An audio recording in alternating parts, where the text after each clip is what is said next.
그럼 지금부터 세계 속의 한국 문화 현황과 한국 문화의 세계화를 위한 온라인 교육의 역할이라는 주제로 2부 순서를 시작하겠습니다. 2부는 6분의 발표와 토론으로 진행됩니다. 첫 번째 발표는 켄달 블랜차드 조지아 사우스웨스턴 주립대학교 전 총장님께서 전해주시겠습니다. 큰 박수 부탁드립니다.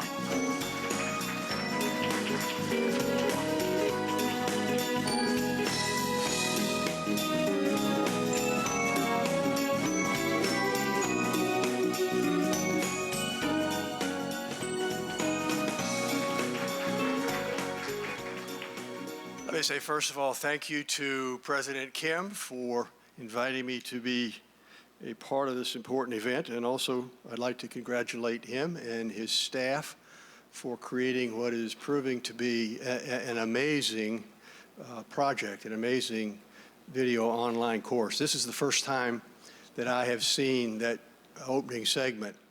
And I want to tell you, even though I've been involved with this for some time, I was genuinely impressed, and I'm really excited about the possibilities for that program. I also want to say that, I come from one of the coldest parts of the United States, but I want to assure you that I did not bring with me that bad weather to Seoul. America is one of the world's most ethnically diverse countries, so it's hard to talk about an American culture or to isolate a single American point of view on any issue. This is what makes it difficult to describe the American perspective on Korea. Some anthropologists, given their penchant for tradition, still think of Korea as the land, culture, and people described by Cornelius Osgood in his 1951, The Koreans. American historians tend to bring a liberal bias to their writing and portray Korea as a country still bound by stifling class consciousness and an authoritarian political structure. Many older Americans remember Korea as it was in the 1950s and see the country through the eyes of the popular television series MASH. Younger Americans often confuse North Korea with the South and conjure up images of militarism, hunger, and oppression. In general, it is safe to say that most Americans know very little about today's Korea. And in fairness, South Korea has changed so rapidly over the past few decades that it is in some ways not surprising that Americans have what I would call a paucity of knowledge about Korea, about the real Korea. On the other hand, Americans also know very little about Myanmar, Senegal, or Kazakhstan. So why worry about Americans' perceptions, lack of knowledge, or distorted interpretations of Korea, its people, or its culture? The answer to this question gets to the heart of the Korea Culture series, the motivation behind its creation and its major objectives. Why is this important to America? Korea is important to the United States in myriad ways. To begin with, the economic miracle that has fueled the country's prosperity has turned it into a world power. America's economy needs the partnership with South Korea. It also stands to learn a few lessons from Koreans in areas such as creating global brands, inventing cutting-edge technology, and competing successfully in a 21st century economy. Korea is important strategically, as was mentioned earlier in the introduction to the series. Located in the middle of the Far East, it can be seen as a buffer between China and Japan. And America's military presence in Korea and its alliance are critical in its efforts to protect its interests in Asia. I worry that those Americans who would have the United States pull out of South Korea do not understand this. Korea is also one of America's best friends. In a survey conducted 2 years ago, 78% of South Koreans were found to have a favorable image of the United States. This is a higher percentage than registered by the Japanese and the people of any of the major European countries. America needs all the friends it can get these days and should be grooming its relationship with South Korea. Korean popular culture is taking the world by storm. Its music, its movies, dance styles, and its television programs have in many ways become global. And as we heard earlier, as President Kim has noted in his way back into Korea, popular culture in today's Korea has its roots in tradition. Having a knowledge and understanding of that tradition helps one understand and appreciate 21st century Korean popular culture. Korea's rapid political evolution from a rigid authoritarian state to a true democracy is a model for similar transitions in other parts of the world. America prides itself on its efforts to plant the seeds of democracies in non-democratic countries. Americans can learn a great deal about how a country builds effective democratic structures by studying recent history in Korea. Also, the United States has a large population of Korean Americans. There are over 1.7 million persons of Korean descent who now call America home.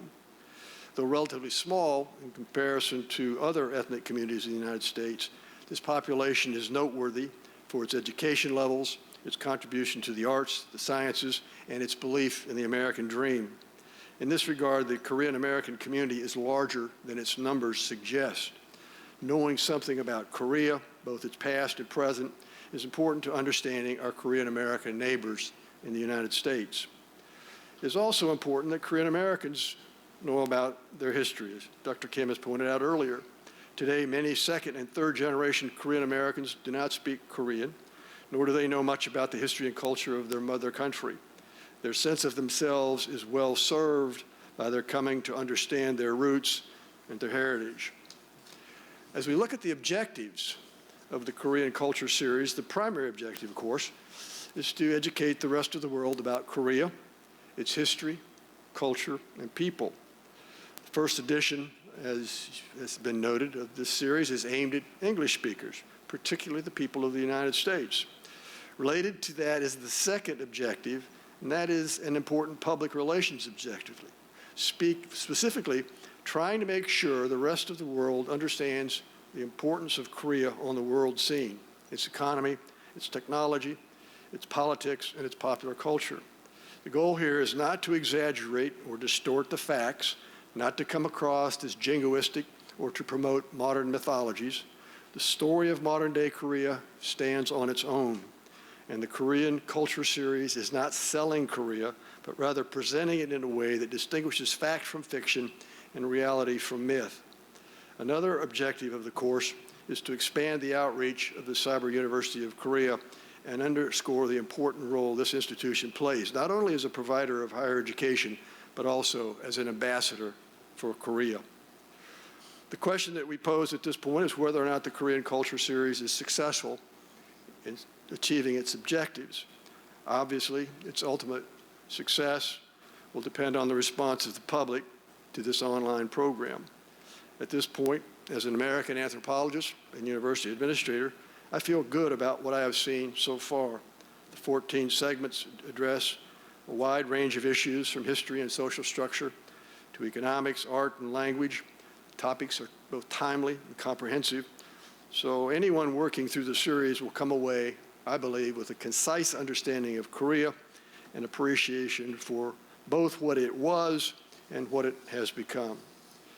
So in conclusion, let me say again, Americans in general remain relatively uninformed about Korea, even though Korea has never been more important to the United States. This lack of understanding is the challenge faced by the Korea Culture Series. The series is judged to be up to that challenge. I'm confident that the Cyber University of Korea, by its development and posting of this series, will have a positive effect both on the understanding of Korea and its importance in the 21st century, but also on the people-to-people relationship between Koreans and Americans. And with that, I thank you.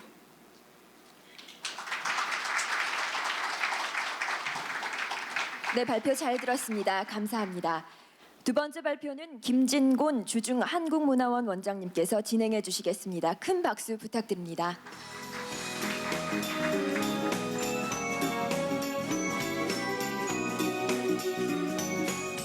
안녕하십니까. 북경에서 한국 문화를 알고 있는 북경 한국문화원장 김진곤입니다. 먼저 사이버 고려사이버대학에서 이와 같이 멋진 한국 문화의 세계화를 위한 포럼을 개최해 주신 것에 대해서 감사를 드리고 또 축하를 드립니다. 저의 말씀드릴 내용은 한국에서의 중국에서의 한국 문화 현황인데 꼭 중국에서의 한국 문화에 대해서만 말씀드리는 게 아니라 한국 문화를 어떻게 좀 세계화시킬 것인가 하는 좀 더 큰 틀에서 한번 말씀을 나눠보도록 하겠습니다.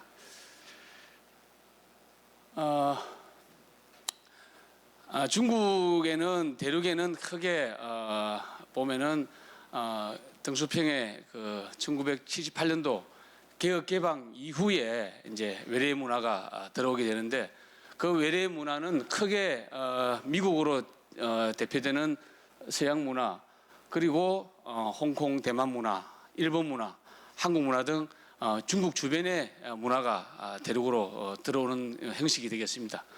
물론 미국이야 어떤 거대한 어떤 국력을 바탕으로 미국과 중국 간의 수교 이후에 미국 문화는 대륙에서 계속적인 영향력을 발휘하고 있습니다. 이제 제가 볼 것은 중국 주변의 문화가 중국에 들어온 것인데 그것은 크게 홍콩, 대만, 일본, 한국 순으로 들어왔다고 보면 되겠습니다. 한국은 이제 92년 수교 이후에 90년도 말부터 한국 문화가 중국에서 이제 인기를 얻기 시작합니다. 처음에 드라마 그리고 여기 H.O.T, 클론 등의 대형 그런 공연이 이루어질 때 중국 청년들이 열광하는 모습을 보고서 이제 중국 신문에서 언론에서 이런 현상을 한류라는 말을 처음으로 쓰게 됩니다. 그러면서 이 기사에서는 여기에 보듯이 일본 문화가 이렇게 잠깐 이렇게 한국 문화가 이렇게 인기를 얻는 것은 뭔가 새로운 것에 대한 호기심이다. 그리고 곧 사라지게 될 것이다 하는 식으로 굉장히 자기 문화에 대해서는 낙관적으로 한류와 일본 문화에 대해서는 굉장히 비관적으로 평가를 하고 있는데 우리 한류는 중국에서의 당초의 기대와 달리 지금 현재 30년 이상 중국에서 큰 인기를 얻고 있는 그런 상황입니다. 한류의 큰 흐름은 당초 드라마 위주였어요. 지금 또 K-팝 위주. 이제는 한국의 모든 문화가 다 중국인들의 사랑을 받고 있는 그런 형태가 되고 있습니다. 한국 문화에 이렇게 중국에서 인기를 얻고 있는 한국 문화의 특징은 뭘까? 한국 문화의 힘은 뭘까를 제 나름대로 분석을 해보면은 한국인의 사유 구조의 측면에서는 우리가 관념성을 찾아볼 수 있을 것 같고요. 또 한국인의 정성적인 측면에서 보면은 한국인의 신명에서 찾아본다고 보겠습니다. 한국인의 관념성을 알려고 하면은 우리의 종교를 보면 가장 잘 알 수 있습니다. 불교의 선종 그리고 유교의 주자학 그리고 기독교가 한국에서 특히 발달되어 있는 것에 보면은 한국인이 얼마나 관념적인 민족인가 하는 것을 잘 알 수 있습니다. 그래서 우리 관념적인 우리 민족은 사물을 관조하는 그런 민족입니다. 눈으로 예간을 보는 것보다 마음으로 내면을 들여다보는 그런 간주하는 문화를 가지고 있기 때문에 우리는 색적 시공, 공적 시색을 했을 때 색보다는 공을 중시하는 그런 문화를 발전시켰다고 봅니다. 그렇기 때문에 내면의 본질에 들어가면 들어갈수록 내면의 본질은 단순해집니다. 핵심 가치는 단순해지니까 그 단순한 핵심 가치를 끄집어내서 표현하다 보면은 우리 문화는 화려하고 웅장하기보다는 좀 더 소박하고 질박한 그런 문화 형태로 발전이 되었다고 저는 보는 것입니다. 정성적인 측면에서는 우리 민족의 신명을 들 수 있는데요. 이 신명은 우리의 그 흥겨운 문화와 연결이 됩니다. 신명이라는 것은 우리를 도와주는 착한 신, 그러니까 천지신명의 신명인데요. 우리 민족은 이 신명이 악가물을 좋아한다고 그렇게 믿었던 것 같습니다. 그래서 구판을 벌릴 때 흥겨운 음악과 춤으로 이렇게 구판을 축제를 벌이면은 이 음악과 노래를 좋아하는 춤을 좋아하는 신명이 그 구판에 나왔을 때 무슨 일이냐?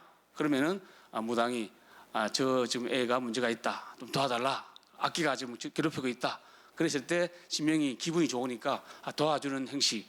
그래서 악가문을 좋아하는 신명과 늘 함께하는 삶을 살다가 사는 우리 민족이다 보니까 항상 우리가 힘든 삶에서도 음악과 춤을 즐겼던 민족이 아닌가. 그래서 사회적인 측면에서의 관념석은 우리 한국 문화의 깊이를 놓고 또 신명과 함께하는 우리 문화는 흥겨운 문화를 놓는 그런 문화를 만들었지 않느냐. 그래서 우리 한국 문화를 이해할 때는 우리 민족의 관념성과 또 신명 이 양축을 생각해 볼 필요가 있다 이렇게 생각을 합니다.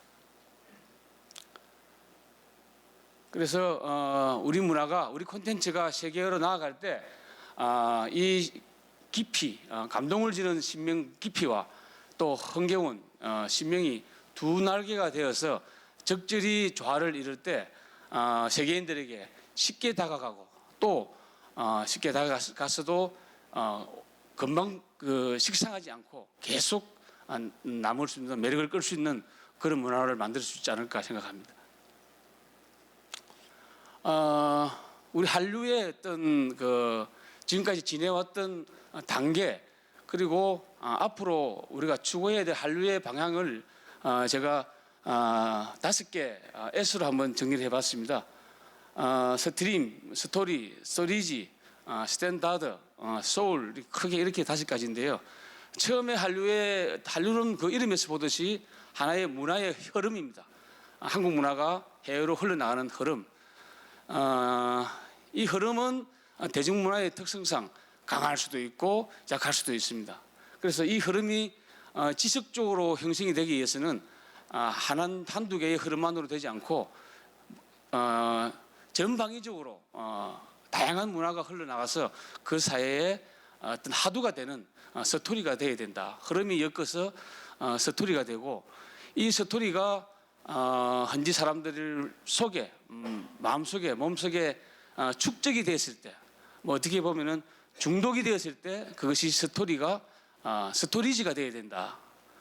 그래서 그 스토리지 우리 한류 문화가 그 사람들 속에 생활화가 되어야 된다. 그리고 우리 문화가 그 사회에 단순히 하나의 어떤 문화적으로 플러스 알파가 아니라 우리 문화를 보고 접하면서 현지 사람들이 뭔가 새로운 생각을 좀 할 수 있는 문화적인 대안을 제시하고 새로운 기준이 될 수 있어야 된다. 하나의 스탠다드가 되어야 된다.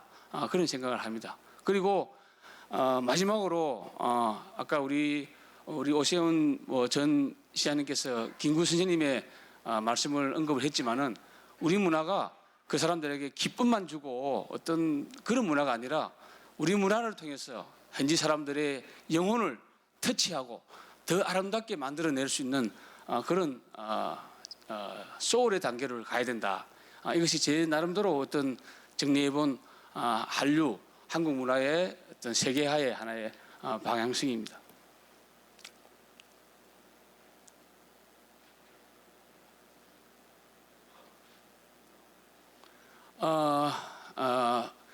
문화가 세계화되는 큰 틀은 하나는 교류와 전파입니다. 제가 이제 그 북경에서 중국에서 많은 한국 문화 소개 활동을 하면서 어떤 것은 교류고 어떤 것은 전파일까 이런 쪽에서 좀 생각을 해봤는데 여기 보시면은 뭐 교류라는 것은 기본적으로 쌍방향입니다.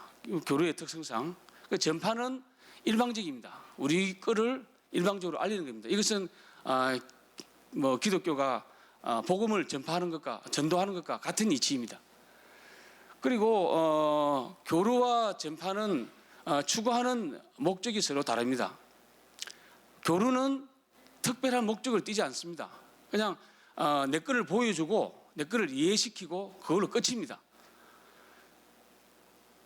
전파는 대신에 전파는 우리 거를 보여주고서 그 사람을 변화시키는 겁니다. 우리 문화를 통해서 그 사람을 어떻게 변화시키느냐, 우리 문화를 지속적으로 소비하도록 변화시키는 겁니다. 그래서 전파는 상대방을 우리 문화의 수요자로 만드는 목적을 띱니다. 그런데 교류하는 과정에서도 우리 그 일부는 한국 매니저가 될 수도 있습니다. 그러나 그것은 어쩌다가 생기는 부수적인 상황이지 교류를 통해서 너무 과도한 욕심을 부려서는 안 됩니다. 교류는 그냥 우리 거를 보여주고 우리 거를 이해시키는 것으로 만족해야 됩니다. 그리고 먼저 교류의 아이템은 전파의 아이템과 다릅니다. 교류의 아이템은 지금 현재 내가 하고 있지 않아도 그냥 과거에 우리가 했던 거, 우리의 과거에 이런 문화가 있었다. 또 우리는 그러한 문화를 오늘날 전통 문화로 잘 전승하고 있다, 보존하고 있다, 이런 것을 보여주는 데는 됩니다. 그런데 전파의 콘텐츠는 두 가지 조건이 있습니다. 전파의 콘텐츠는 첫째, 오늘 현재 이 시대에 우리 민족이, 대한민국인들이 하고 있어야 됩니다. 그리고 우리가 하면서 이것이 좋다는 확신이 있어야 합니다. 그러니까 전파의 콘텐츠는 내가 하지 않으면서, 제가 좋아하지 않으면서 남에게 줄 수가 없다는 그런 전제를 가지고 있어야 됩니다. 그렇기 때문에 전파는 콘텐츠에 경쟁력이 있어야만 합니다. 콘텐츠에 경쟁력이 없는 것은 전파할 수가 없습니다. 그러나 교류는 콘텐츠의 경쟁력을 따지지 않습니다. 그렇기 때문에 교류의 주체는 누가 되느냐? 돈을 들여서 정부가 해야 합니다. 반면에 전파의 주체는 정부가 아니라 콘텐츠 자체의 힘으로 이루어져야 합니다. 그것도 어디에서? 시장에서 이루어지는 것입니다. 그래서 전파의 콘텐츠로는 보면은 우리가 좋아하고 지금 우리가 즐기고 있는 한식, 또 우리가 알리고자 하는 그 사이버를 통해서 알리고자 하는 한글, 우리말, 이것이 다 전파의 콘텐츠가 되는 것입니다.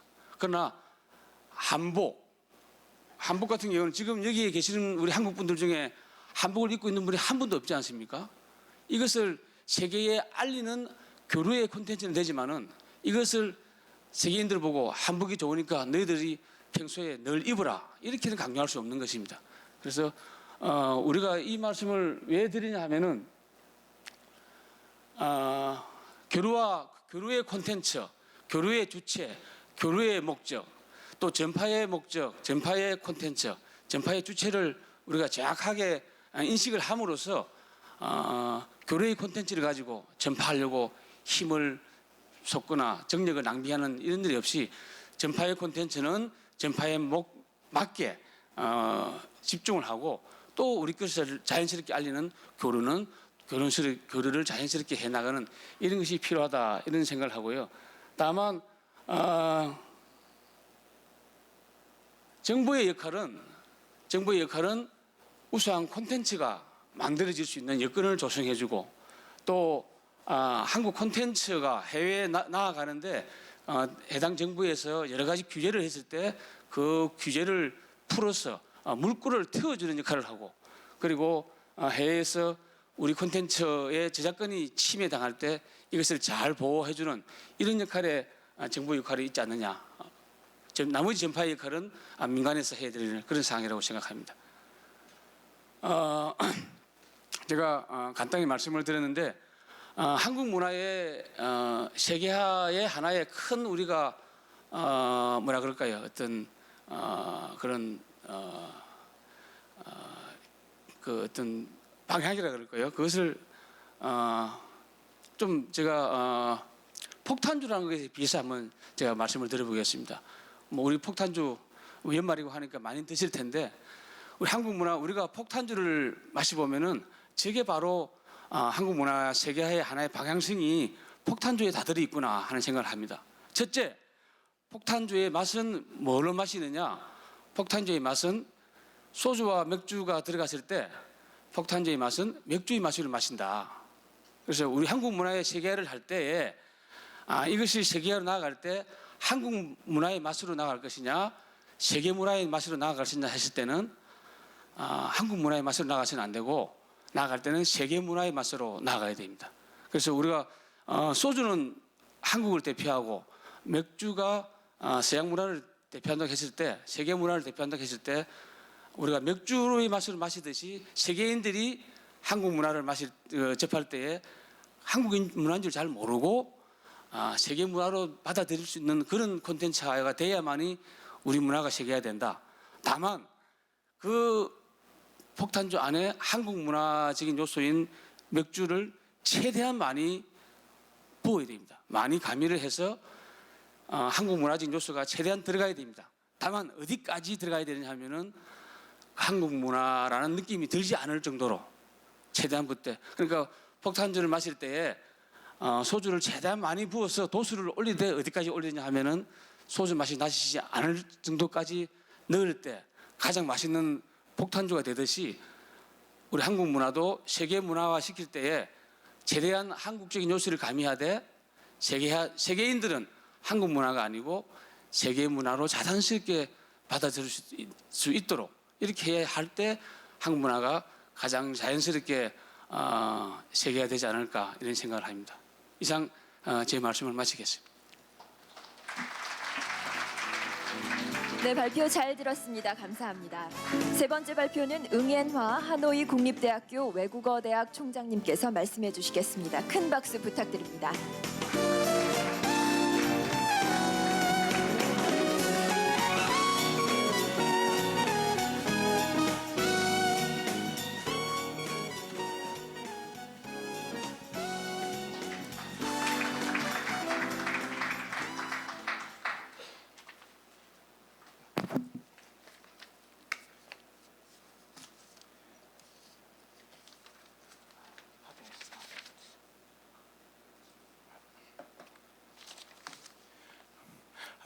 Good afternoon. My name is Hoa. I'm from the University of Languages and International Studies, part of VNU, Vietnam. First of all, I'd like to thank President Kim for offering me this invitation to participate in this forum, the theme of which is globalization of Korean culture. President Kim's university and my university have been partners for many years. We have been involved in many cultural projects, both in Vietnam and Korea, like the teaching of Vietnamese culture or Korean in Korea. In my presentation, I'm going to answer two questions. The first one is, what is the current status of Korean culture as it is in Vietnam, and how will Korean culture likely to fare in Vietnam in the future? The theme of the forum reminds me of what President Bill Clinton said when he visited VNU in 2000. Basically, the message from him was that globalization is something inevitable. Many studies suggest that globalization of Korean culture is happening. But the question is it going to be something inevitable, something you cannot turn off, or you cannot just hold off because it is the equivalent of force of nature like wind or water? And we are waiting to see what is going to happen. And now I move on to the beginning in earnest of what you call globalization or development of Korean culture in Vietnam. The real beginning began in 1992, a few years after Vietnam adopted the innovation policy. And in the end of 1992, Vietnam and Korea established diplomatic relations. Now, this development brought many huge opportunities for businesses, for the movement of people and the movement of capital. And for example, in 2014, two-way trade between the two nations top 28 billion US dollars, and it is expected to reach 70 billion by 2020. And now about 100,000 Vietnamese people are making their homes in Korea, and probably the same number of Koreans are living in Vietnam. And we all know that culture accompanies the movement of people. Wherever people come and go, culture comes along. The next promoter or driver is the teaching of Korean language and culture. It began in 1994. Many people think it was a brave effort at the time. You know, Vietnam was opening up to the outside world, and everybody was talking English. English was becoming the dominant language. But at my university, we started the first Korean language program, and three years later, in 1997, we started the first degree program offering BA in Korean language. And now Korean language is being taught at 20 universities and colleges, and the total number totaling 3,000 students enroll in degree programs all over the country. The other main promoters is research done by institutes, and a lot of research has been done, and basically it is about introducing, describing various aspects of Korean culture in the broad and the narrow sense of what we talk about: education, we talk about political education, political system, and we also talk about, you know, science, technology, and also culture values, for example.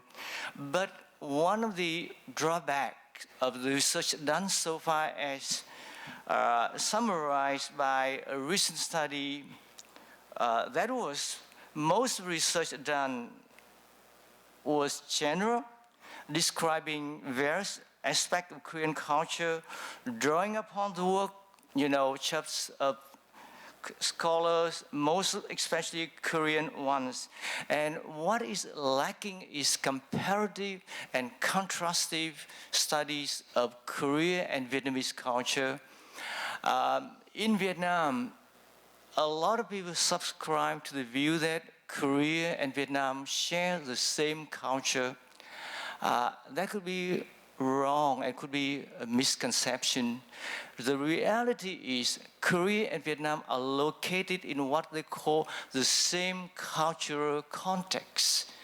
We are influenced by Confucianism and by Chinese culture, but the degree to which we absorb, we receive Confucianism and Chinese culture are not the same. Now, so to answer the first question, to assess how Korean culture is doing in Vietnam, following other scholars, I'm looking at three things. First, I will start from the bottom. The products, the artifacts. It is easy to like things made in Korea, things made by Korean. Well, like cars, music, K-pop, songs, for example, it is easy. But if you move up to the next tier, it is more difficult if you have decided to adopt the Korean way of life, a Korean way of doing things or of being. So that will be the next tier. And I believe the highest tier of globalization or popularization of whatever culture is the receiving, the adoption of values and ideas and even worldview.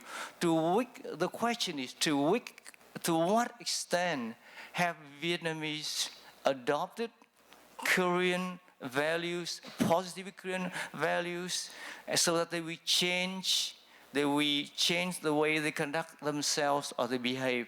And I believe values and ideas and worldview adoption would be the highest level of popularization or globalization. I think I'll go on and I look at the C point. A lot of research has been done, and it is focused on what we call the Korean wave.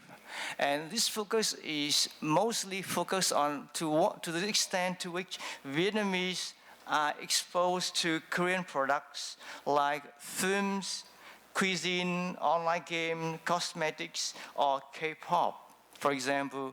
And to the extent Vietnamese have access to these things. And result shows that the real-time experience and exposure to these things have created a positive attitudes and affinity to things Korean. For example, one study shows about 96% of the informants hold the view that Koreans are hardworking, Koreans having an explosive, impatient, but remarkable endurance. 53% view Koreans as being dynamic, modern, friendly, and 39% of the informants, Korea topped the list of destinations they want to visit or they want to go to. And only 5% sees Korea as a place where it is hard to believe. And now, because of that exposure to things made in Korea, K-pop, film series, and you can see, for example, people rush to shops to get these things, and after they saw the film My Love from Another Star, and people like kimchi, and they begin to go to eat Korean food and drink Korean wine at Korean restaurants in Hanoi and in Ho Chi Minh City. But as you can expect, there are some negative comments or kind of negative reaction from the people who say, okay, this is coming at the expense of the local culture. You have to do something about that. And usually that comments like this. Now, some scholars have made this observation. Has this popularization of Korean culture reached a saturation point? The observation is, for some, maybe it is already reaching that. Let's talk now about things made in Korea. And we don't see more people talk about, whether they like Korean cosmetics or not. And this is maybe a sign of the oncoming saturation point. Now, as I said, the highest level of popularization or globalization is the adoption of culture, values, worldview, religious or just belief. And some observation has been offered that watching Korean films have caused some revival of Confucianism learning, especially in terms of hierarchy. We see that Korean high respect hierarchy in organization, in family, in businesses. But Vietnamese basically enjoy what they call communal democracy. Like, for example, I just give an example. Within an organization, we know from Korean business in Vietnam, a boss is a boss. A subordinate is a subordinate. But in a typical Vietnamese organization, this social and power distance is minimized. So a boss can address his subordinates as friends. I don't see it happens in a Korean company. You don't address your subordinate as friends. But in our culture, it is okay very okay to address your subordinate as dear friends, okay? So it shows that this is a manifestation of what you call communal democracy. And now there is a kind of return to that respecting hierarchy. And it is happening now in Vietnam. There's some change you see wearing makeups, dresses, and clothes. And now the next question is how Korean culture is likely to fare in the future. To answer this question, I think we have to put this in context. Where is Vietnam going now? Dr. Thêm remarked that Vietnamese culture is transforming itself vigorously from a rural agrarian to an industrial, commercial, urban society. And we are also moving from a yin-oriented society culture to a yang-oriented culture. And this is happening now. People are becoming more dynamic, they are more active, they are now taking their life into their own hand, especially children. Children say, okay, this is my life, I'm going to take care of my life, I'm not going to listen to you, I'm a grown-up. And that is a manifestation. So some grown-ups are not happy with that. They say, my children are no longer listening to me, but this is happening. This is what is happening. The expanding ties between Korea and Vietnam. I know that your parliament just ratified the FTA between Vietnam and Korea last week. Okay, I heard from TV, and the coming TPP. Vietnam and Korea are going to be signatories to this agreement. But we need to notice too the competition from the ASEAN nations. You know, last week we signed a deal on creating the ASEAN community, and some people say the Thai culture is creeping in by stealth. You know, so that is a real competition from ASEAN nations and Japan and the USA too.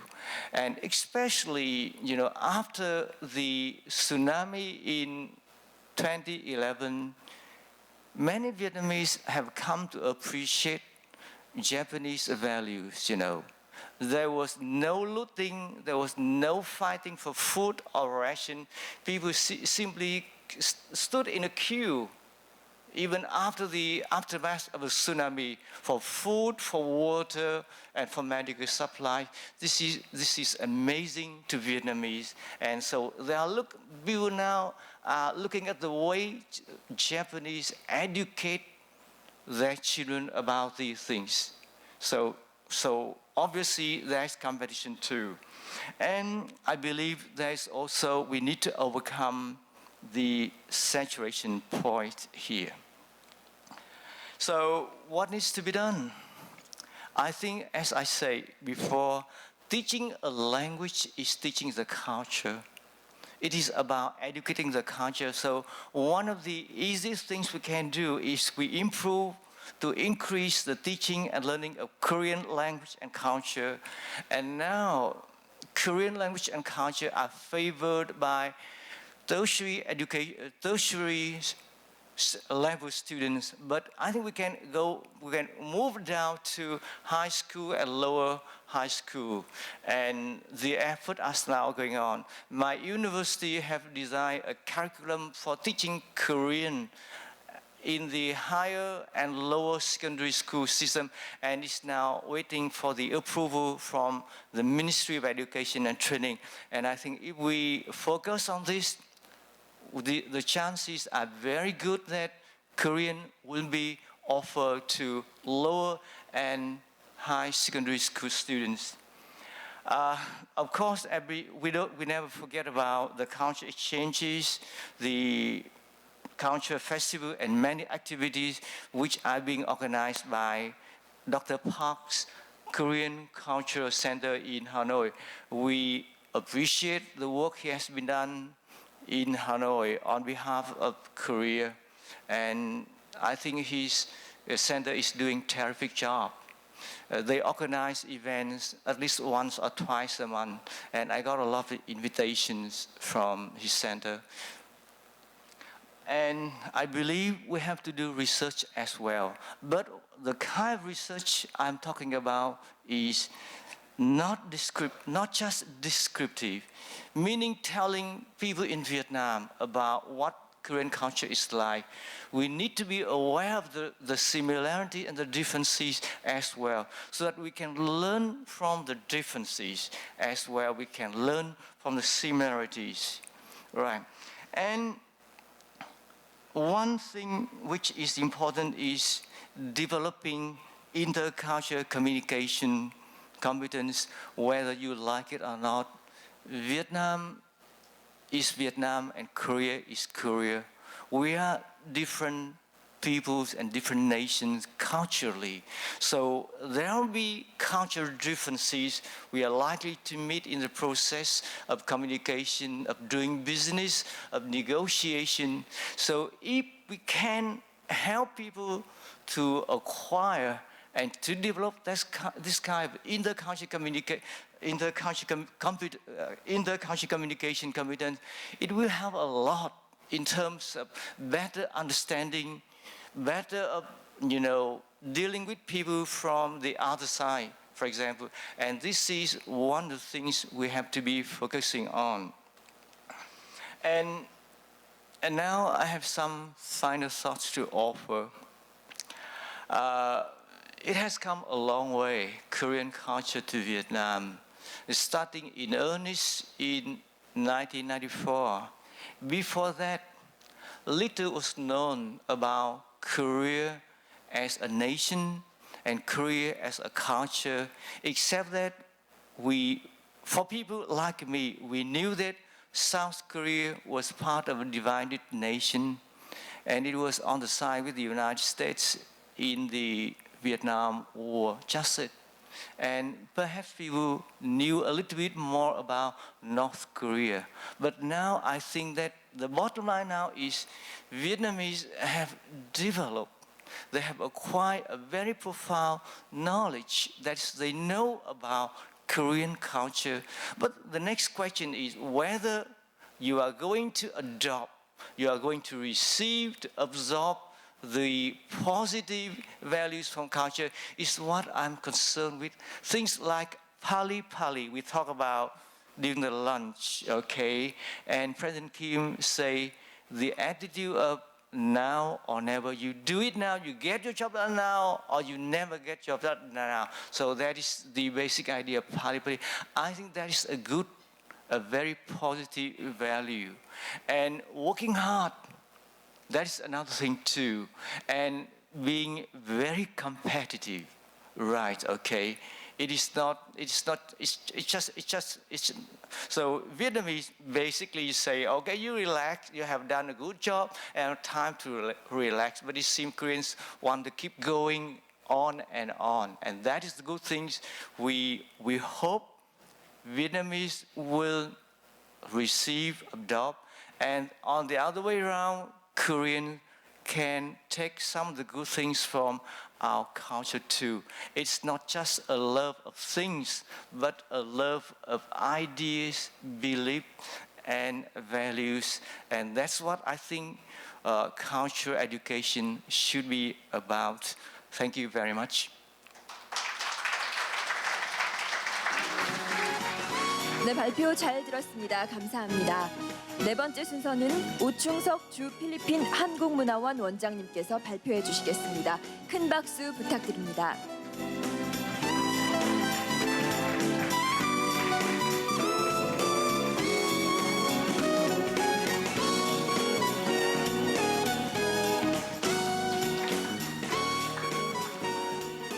필리핀에서의 한국문화 현황에 대해서 발표하는 한국문화원장 오충석입니다. 발표에 앞서 제가 잠깐 저를 소개시켜드리면 저는 통일부에서 근무를 한 20년 하다가 필리핀 문화원장 자리를 공모할 때 손을 들고 어플라이를 했습니다.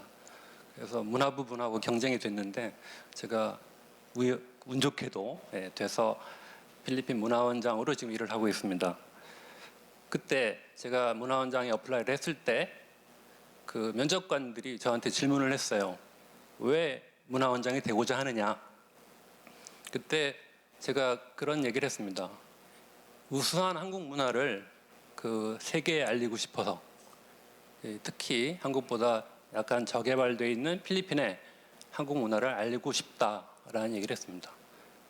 제가 왜 그런 생각을 하게 됐냐면 1995년도에 제가 미국에 연수를 갔었고 2005년도에 미국에 연수를 2번을 갔었습니다.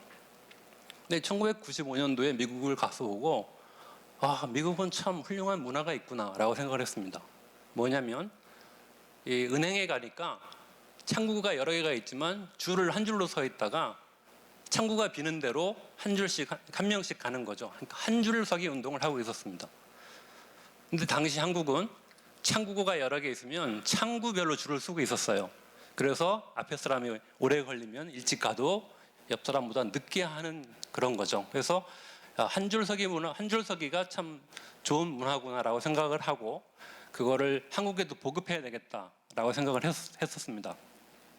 근데 2005년도에 미국에 가서 보니까 미국 은행에서 역시 사람들이 한 줄로 서 있는 거예요. 제가 또 깜짝 놀랐습니다. 왜?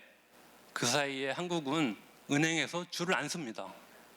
번호표가 있잖아요. 번호표를 받고 앉아 있다가 가서 하니까 우리가 훨씬 편리한 거예요. 2005년도에 가서 본 미국은 한국보다 불편하더라고요. 예를 들면 지하철 탈 때 표 사야 되고 택시 탈 때 현금 내야 되고 버스 탈 때 또 표 사야 되고 당시 한국은 카드 하나로 버스, 지하철 다 타고 다녔거든요. 이렇게 좋은 게 한국의 문화가였구나라는 생각을 하고 둘러보니까 굉장히 좋은 것들이 많아서 그 여러 가지 항목들을 제가 열거를 하면서 이런 것들을 좀 다른 나라에 알리고 싶다라고 생각을 했습니다. 필리핀 문화원장 하니까 참 좋은데요. 이번에 에이펙 정상회담을 하면서 굉장히 힘들었어요. 왜? 필리핀 정부 당국하고 협의를 해야 되는데 우리가 뭘 요청하고 물어보면 답이 금방금방 안 옵니다.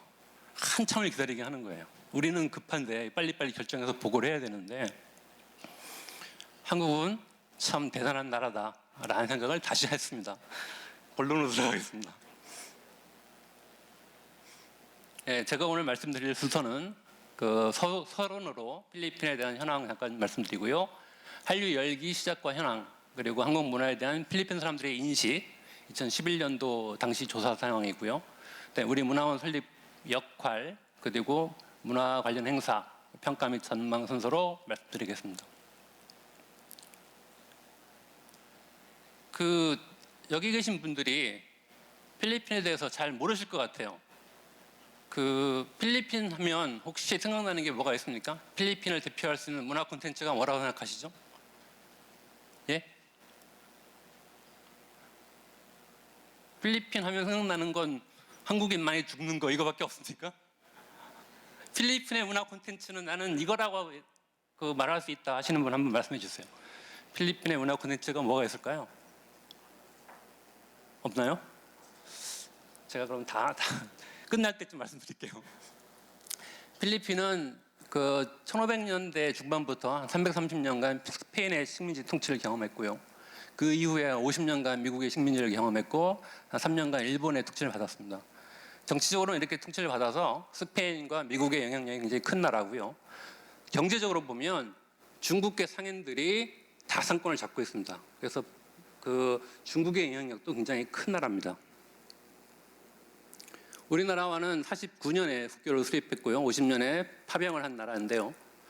그 당시까지만 하더라도 문화적 영향력이라는 것이 필리핀이 오히려 우리한테 크지 않았나 생각을 해봅니다. 그러다가 1990년에 한전, 삼성, 한진 등 대기업들이 투자와 진출이 시작됐는데 당시만 하더라도 한국의 문화적 영향력은 전 크지 않았다고 봅니다.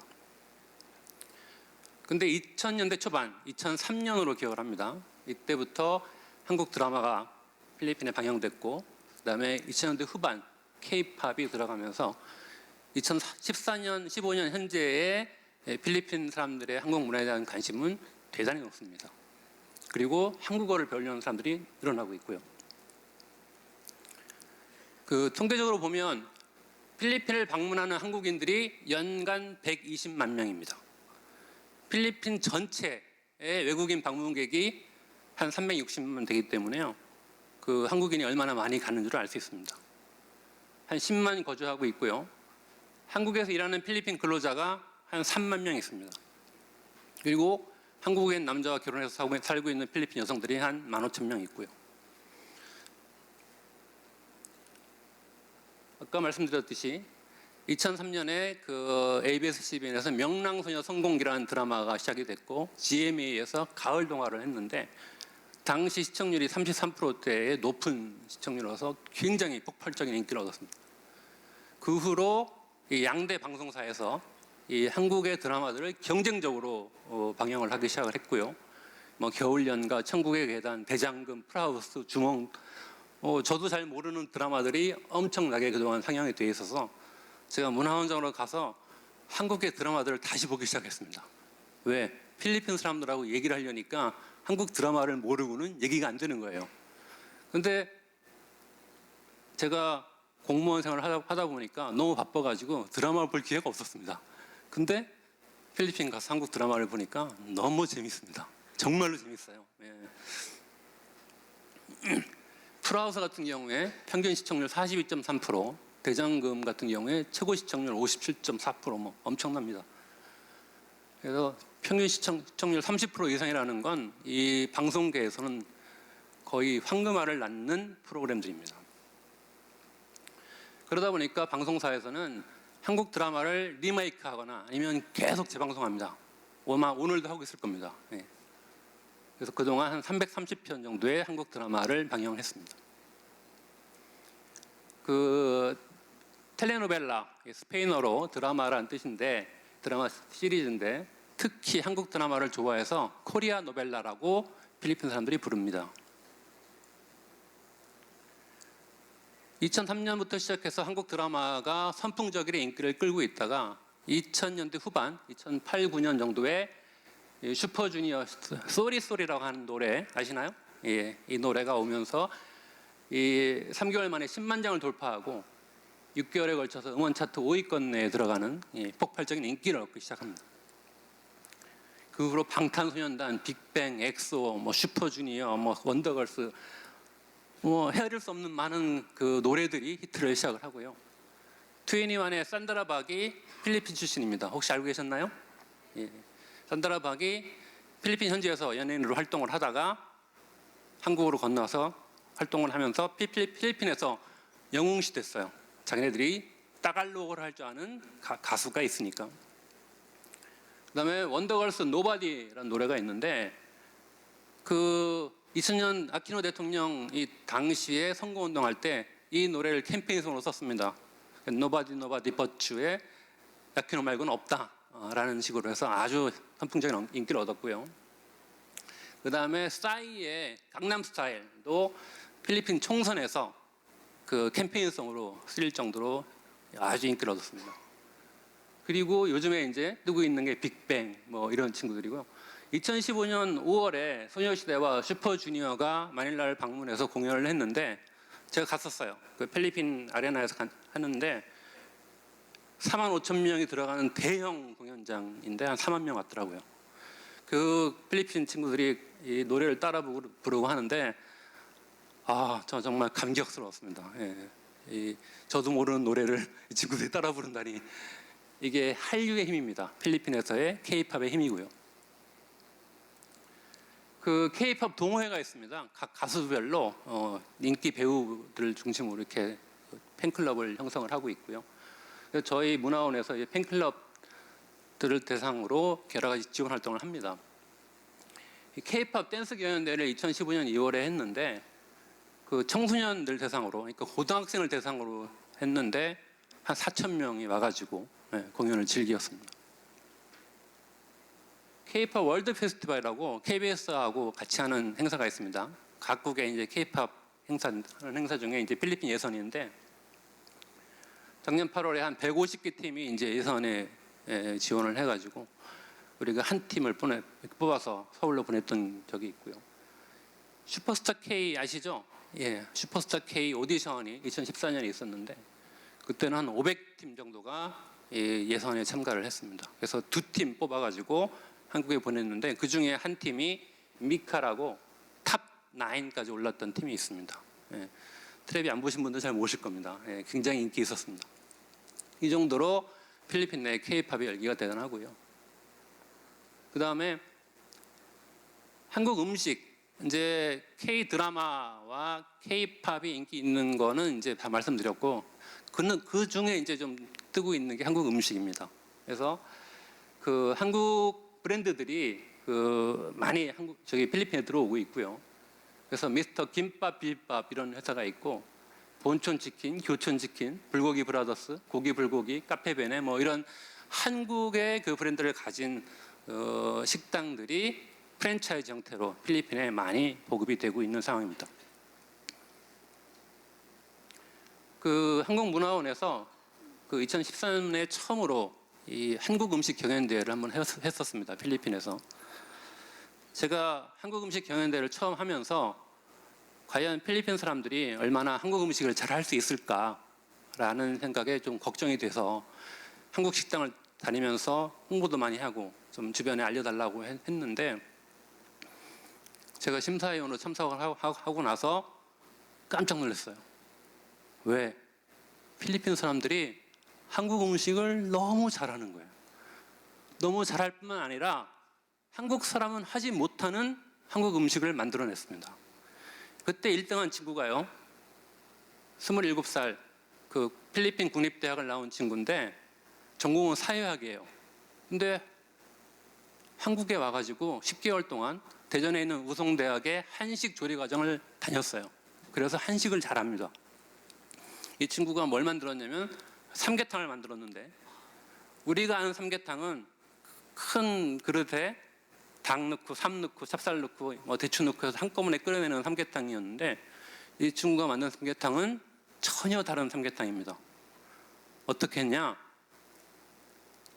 똑같이 끓여내요. 이렇게 닭에다가 여러 가지 넣고, 근데 그 닭을 꺼낸 다음에 닭을 이렇게 토막을 냅니다. 그래가지고 하얀 접시에다가 예쁘게 닭을 배열을 해요. 그리고 그 위에다가 오방색으로 고명을 입힙니다.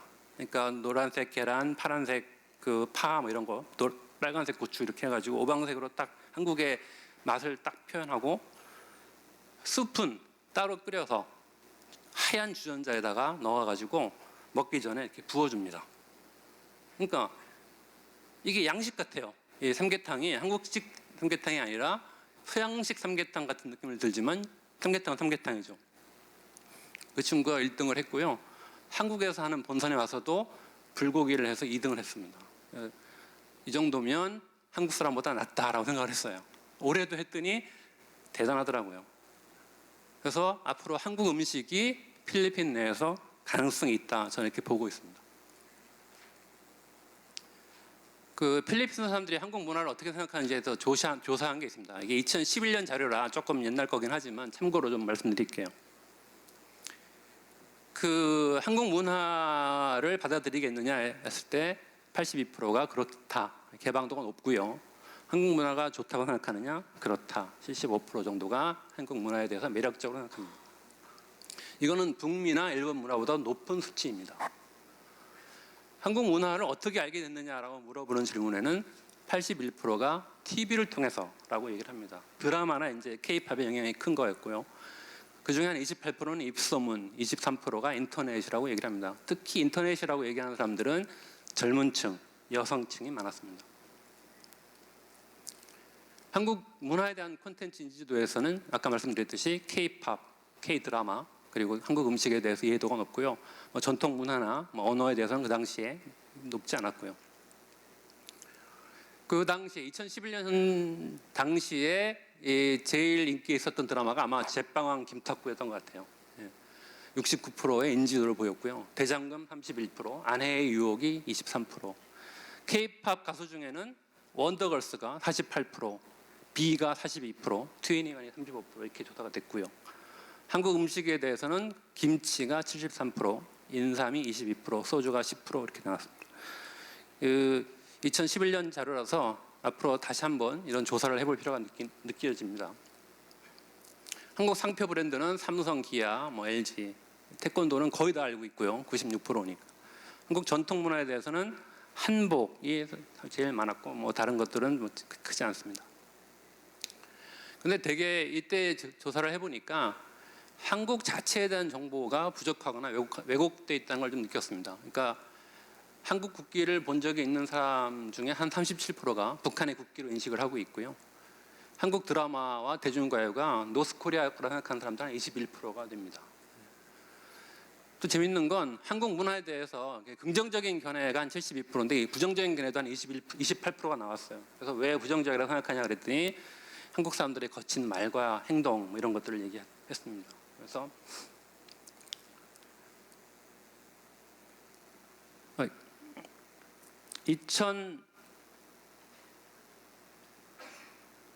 거꾸로 안 가나 보죠? 예. 2011년 7월에 주 필리핀 한국문화원이 설립이 됐습니다. 이 문화외교 공공외교를 구현하기 위해서 세계에서 20번째로 만들어진 문화원이고요. 그 동남아에서는 베트남 다음으로 이제 인도네시아와 비슷한 시기에 설립됐습니다. 동남아에 지금 태국이 있고요. 그래서 4개 있습니다. 한국문화원이. 아시겠지만 한국 정보 소개하고 브랜드 제고하고 우호적으로 만드는 목표를 갖고 있고요. 한국어 수업을 저희가 하고 있는데 1년에 3학기제로 운영을 합니다. 한 학기당 한 300명 정도가 수업을 받고 있는데 한 13개 반 운영을 하는데 이 학생들은 한국어를 많이 배우고 싶어 해요. 예, 그 수강 신청을 받으면 한 30분 내로 다 신청이 되고 하는데 저희가 문화원에 강의실이 좀 없고 또 이 한국어를 가르칠 교사가 없습니다. 그래서 애로를 좀 겪고 있고요. 지난번에 여기 고려 사이버대학의 한국어 학생분들이 저희 문화원을 방문하셨을 때 제가 그 얘기를 했어요. 선생님들이 없어서 좀 곤란하다. 근데 또 문제가 뭐냐면 지금 현재 한국문화원에서 가르치는 분들의 월급이 없습니다.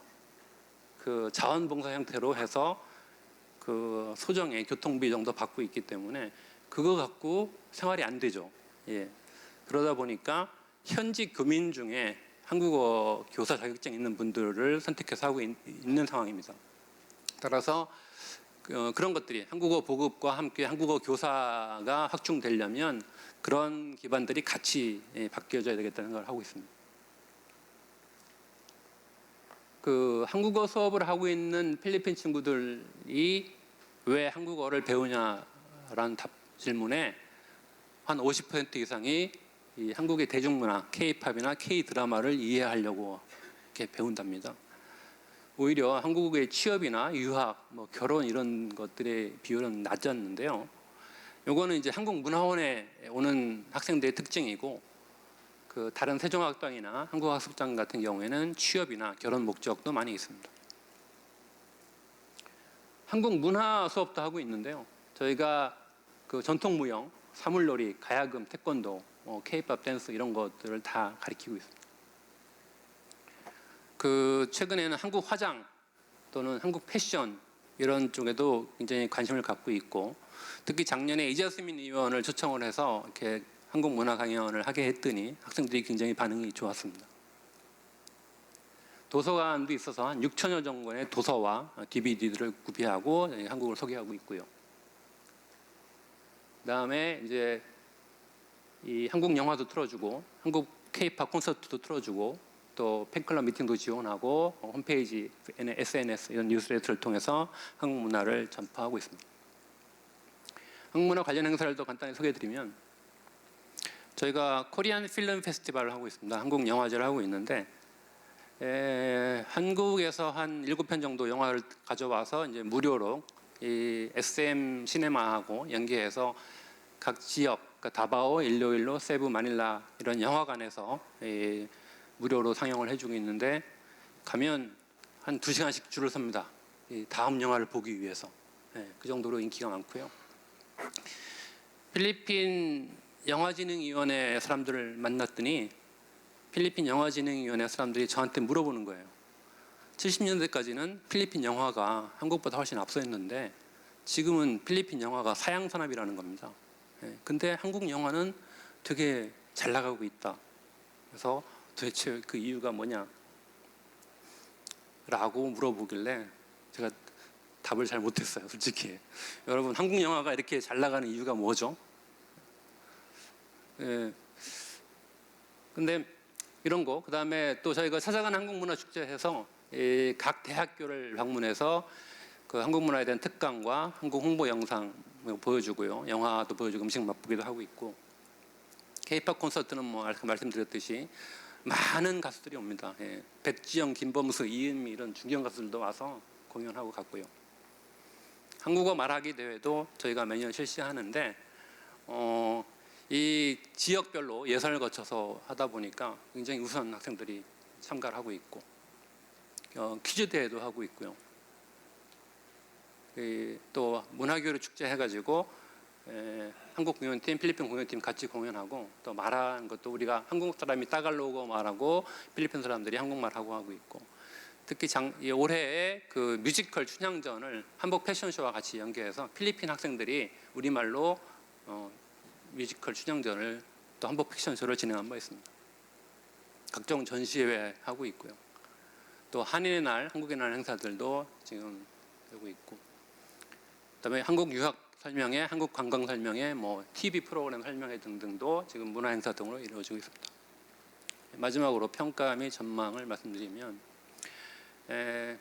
K-팝, K-드라마를 통해서 한국에 대한 한류에 대한 열기가 있는 가운데 특히 이제 한국 음식과 한국어 쪽으로 지금 이렇게 한국에 대한 관심이 좀 진행되고 있고요.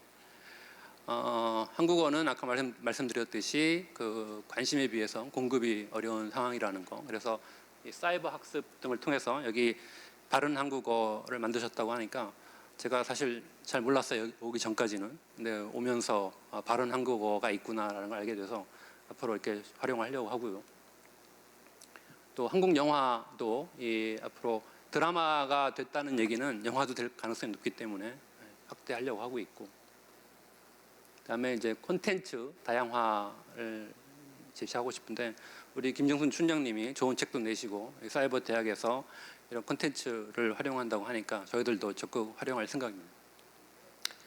그리고 아시겠지만 지금 한류의 열기는 20대 중반의 젊은 층에서 굉장히 인기가 있지만 40, 50대 이상의 필리핀 사람들은 한국에 대해서 그렇게 관심이 없습니다. 왜 자기네들이 더 잘 살았고 한국에 대해서 이렇게 크게 관심을 가질 여유가 없었는데 이제 그런 좀 중장년층을 대상으로 해서 한국을 좀 알리는 노력들이 또 과제인 것 같습니다. 이상으로 발표를 마치겠습니다. 감사합니다. 네, 발표 잘 들었습니다. 감사합니다. 5번째 발표는 김민정 한국국제교류재단 미래전략팀 팀장님께서 해주시겠습니다. 큰 박수 부탁드립니다.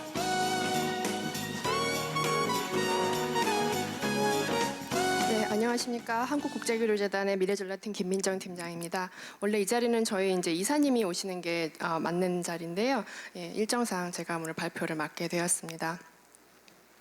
오늘 간단하게 세계 속의 한국 국가 브랜드 현황, 그리고 해외 한국 이해 제고, 또 한국 홍보와 관련된 공공기관들의 사업 현황, 또 이제 저희는 이제 사실 한국 홍보라는 말 대신에 공공외교라는 개념을 쓰고 있는데요. 그 개념에 대해서 좀 설명을 드리고 다른 나라들은 이런 활동을 어떻게 하고 있는지를 좀 말씀드리려고 합니다. 그리고 저희 국제교류재단이 주로 이런 일을 하고 있는 기관이기 때문에 저희 재단의 사업에 대해서 좀 설명을 드리고 마지막으로 이런 쪽 분야의 사업의 발전 방향을 설명드리겠습니다. 네, 우선 이제 국가 브랜드 지수라는 것도 사실 여러 기관에서 여러 가지 방식으로 조사가 다릅니다. 그래서 밑에 표에 보시는 것처럼 여러 케이스가 있는데요.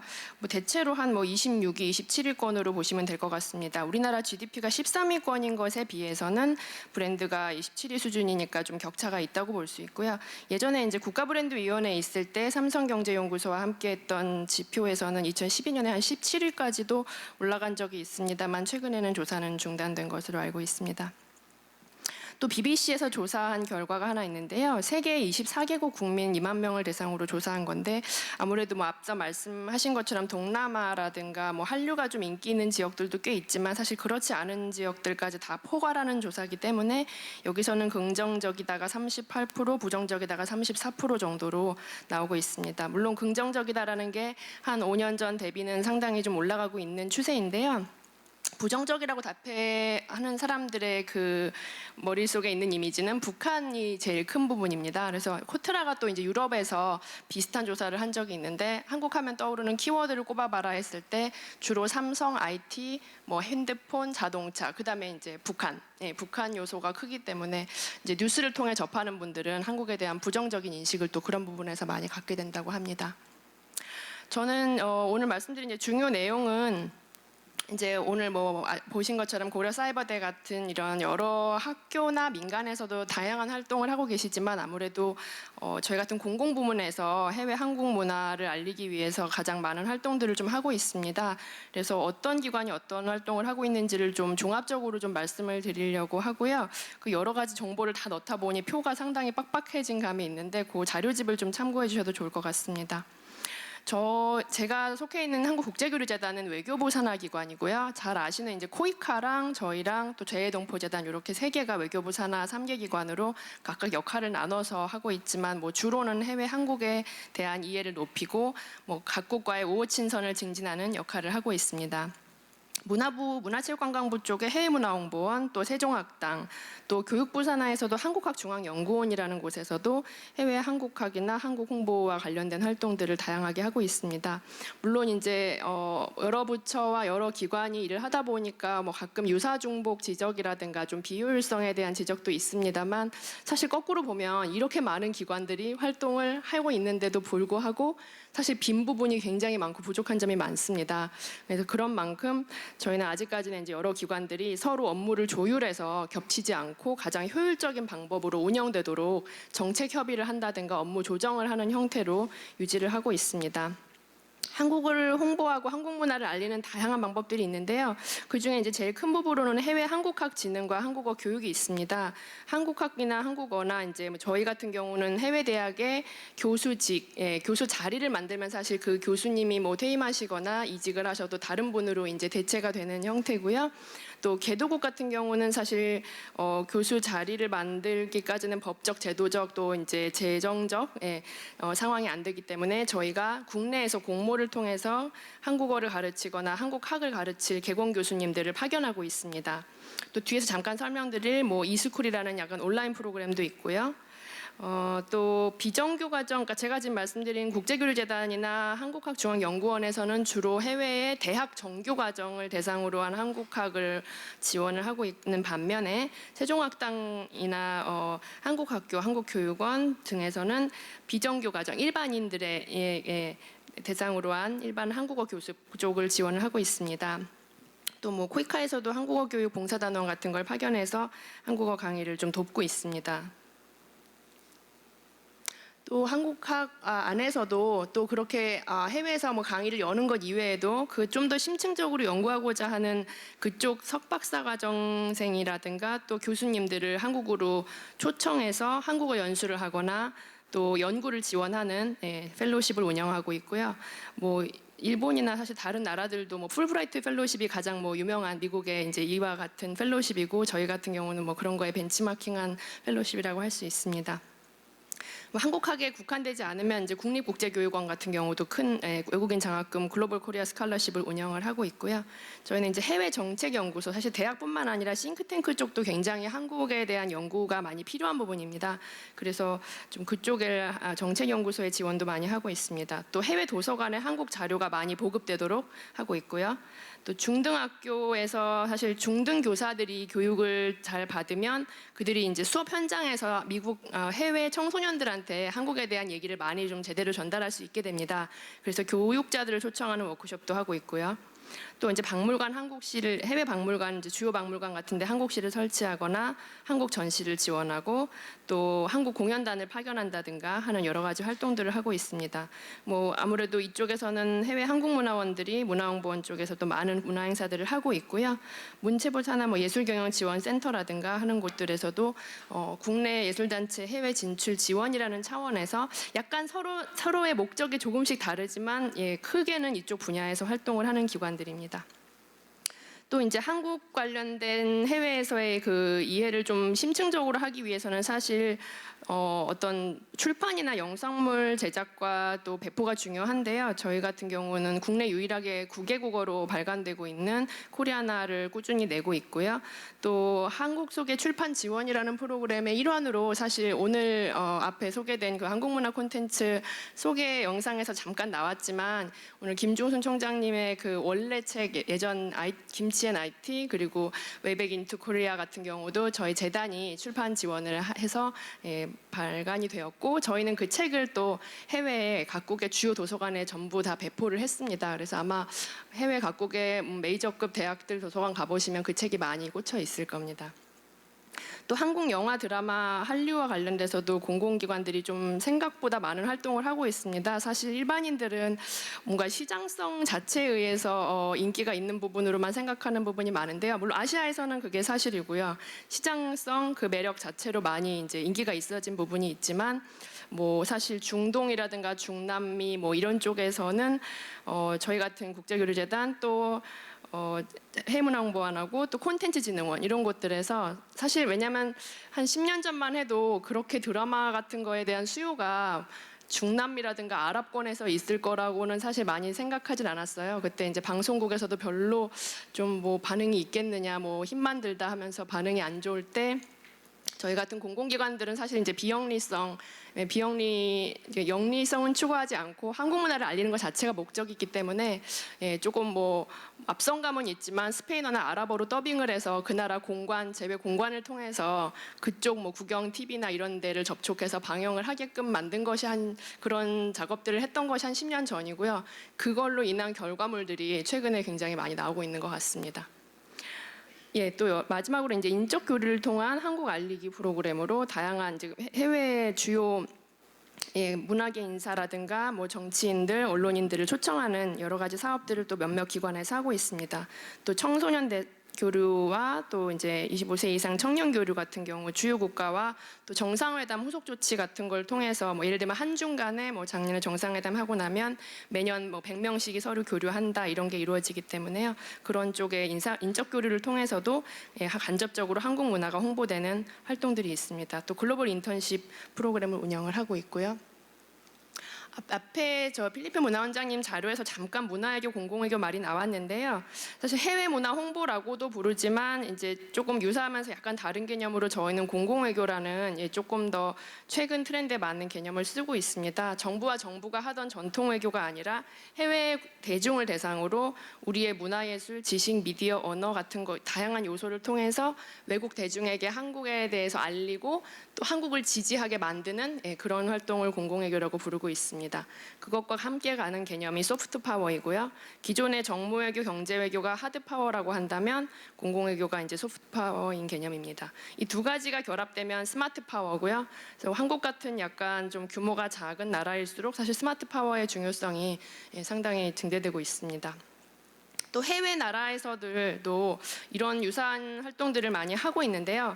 여기 나열되어 있는 기관 이외에도 거의 각국에 한두 개 이상씩은 이런 전문 기관이 있다고 보시면 됩니다. 제일 대표적으로 뭐 재팬 파운데이션이라든가 브리티시 카운슬 같은 기관들이 있습니다. 각 기관에서 하는 일은 다 다르지만 그 공통 요소만 뽑아보면은 이렇게 볼 수 있고요. 이 내용들은 앞에서 제가 설명드린 부분과 유사합니다. 뭐 장학금 지급, 뭐 자국 언어를 배우는 거를 지원한다든지 인사 초청, 전시, 공연, 출판, 영상물 제작, 또 쌍방향적인 문화 교류 이런 활동들을 사실 각국이 다 하고 있기 때문에 어떻게 보면은 그게 각 나라 간에 굉장히 경쟁이 됩니다. 그래서 기사 보시면 뭐 세종학당 규모와 공자학당 규모를 막 비교하고 이런 걸 많이 보실 텐데요. 그럴수록 저희도 좀 분발해야겠다는 생각이 듭니다. 그래서 저희 재단 같은 경우는 외교부 산하에 이제 91년에 이런 목적을 위해서 설립된 기관이고요. 그러니까 뭐 한국학, 문화교류, 인사교류, 지식정보 사업 등을 하고 있습니다. 그 중에서도 사실 한국학 관련된 거 안에서 제가 좀 아까 시간 부탁을 받아서 좀 빠르게 진행하겠습니다. 예, 그 조금 더 몇 가지 프로그램만 세부적으로 살펴보려고 했는데요. 한국학 안에서도 이제 이스쿨이라는 걸 저희가 몇 년 전에 시작을 했는데 이유는 해외에 사실 여러 가지 분야에서 한국에 대한 관심이 높아졌음에도 불구하고 사실 그 전공을 하는 교수님이 딱 그 현지에 계신 건 아니거든요. 그러다 보니까 이제 국내 교수님의 강의를 어떻게 들을 수 없을까 하다가 사실 뭐 고려대를 포함한 한 국내 한 10개 메이저 대학과 저희가 이제 협약을 맺고 사실은 근데 이게 디지털 뭐 교육이나 VOD 시스템은 아니고요. 실시간 화상 회의하는 리얼타임 비디오로 해서 현지에서 강의를 들으면서 뭐 즉석에서 질문도 하고 뭐 토론도 할 수 있게끔 하는 강의들을 많이 하고 있습니다. 예, 그림 보시면 이런 식으로 뭐 이화여대 수업 교실에서 앉아서 이화여대에 유학을 온 외국인 학생들을 대상으로 강의를 할 때 그것을 뭐 홍콩이나 뭐 하노이 같은 데 연결을 해서 그쪽 학생들이 같이 참여할 수 있게끔 하는 그런 것을 저희가 이제 비용을 지원하고 있습니다. 또 이제 디지털 기반 한국어의 제고를 위해서 저희가 이제 연간 한 70개국 150개처에 한 10,000부 정도를 정말 20년 이상 꾸준히 지속적으로 보급을 해왔고요. 그 도서관에 사실 한국학 사서가 제대로 돼 있지 않은 경우가 많기 때문에 해외 주요 대학 도서관에요. 사실 어떤 자료가 필요한지 뭐 국내에서 구입을 어떻게 해서 받는지도 모릅니다. 돈도 돈이지만요. 그래서 그런 자료를 딱 이렇게 저희가 선정을 해서 뭐 자문위원들 의견 받고 선정을 해서 쭉 보내드리는 그런 사업을 꾸준히 해오고 있고요.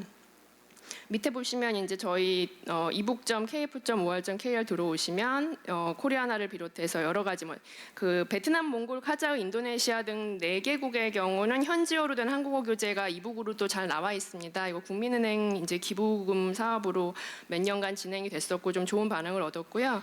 그 푸드 가이드 앱이라든지 한국문화 비디오 클립 같은 것도 무료로 다 사용 가능하니까 혹시 필요하신 분들은 여기 이제 유튜브나 아니면 저희 재단 홈페이지에서 다운받으시면 좋을 것 같습니다. 물론 저희 재단 외에도 코리아단넷 같은 데나 뭐 아리랑 TV 같은 데서도 꾸준히 유사한 콘텐츠들이 좀 제공이 되고 있고요. 마지막으로 이제 이런 활동들의 발전 방향을 좀 살펴보겠습니다. 사실 이런 방향으로 가야 되고 실제로 이런 방향으로 좀 움직이고 있습니다. 이제 물론 양적이고 질적인 부분에서 다 아직 미흡한 부분이고요. 예산과 인력, 특히 이제 일본, 중국하고 규모를 비교해 보면 물론 뭐 국가의 사이즈라는 차이도 있겠지만 아직은 많이 부족한 부분입니다. 또 이제 지역별 특성을 반영한 맞춤형 전략과 사업이 아직은 이루어지지 않고 있었거든요. 좀 획일화된 부분이 있었는데 최근 들어서 좀 지역별로 맞춤화된 사업들을 좀 개발하고 진행하고 있습니다. 또 여러 가지 사업 간 연계도 중요하고요.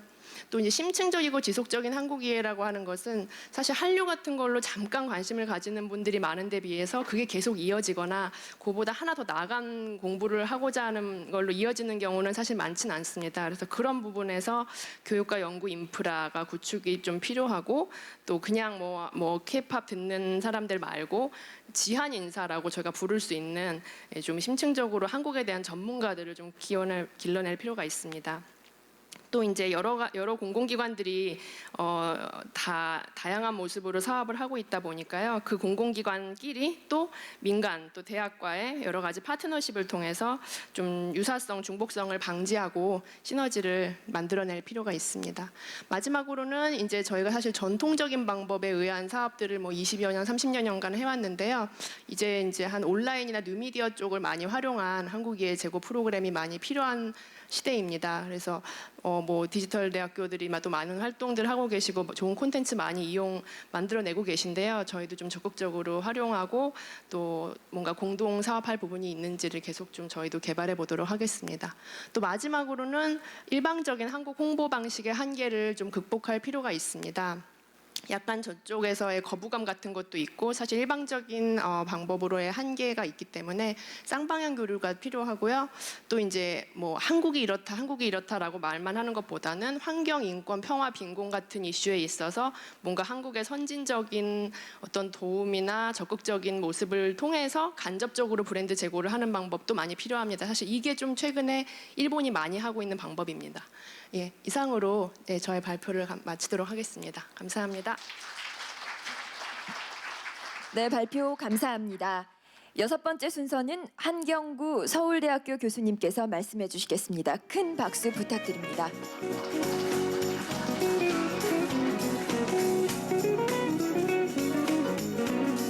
안녕하십니까.